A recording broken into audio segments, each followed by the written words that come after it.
Menghasilkan drama vertikal ini merupakan satu pengalaman pertama bagi saya sendiri secara pribadi, dan untuk production kita pun ini adalah satu production projek yang pertama yang kita hasilkan dalam bentuk vertikal.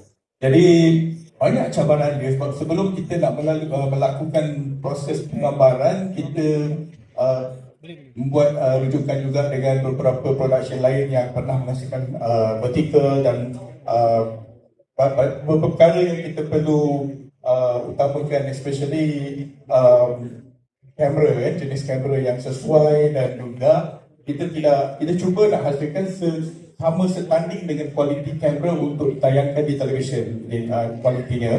Dan kita tetap mengekalkan production team yang sama, maksudnya jumlah team yang sama, dan juga proses kerjanya sama macam kita melakukan syuting untuk drama biasa. Dan yang penting kualiti persembahan lakonan dan sebagainya, kita kekalkan kualiti yang setara yang pernah kita hasilkan dalam production drama juga. Cuma agak mencabar bagi pelakon-pelakon kerana ruang lakonan agak limited, kan? Jadi pergerakan tidak bebas, tidak besar, tidak luas. Jadi agak terhad bergerak, sebab di vertikal, kan? Jadi pergerakan lakonan tu sangat mencabar.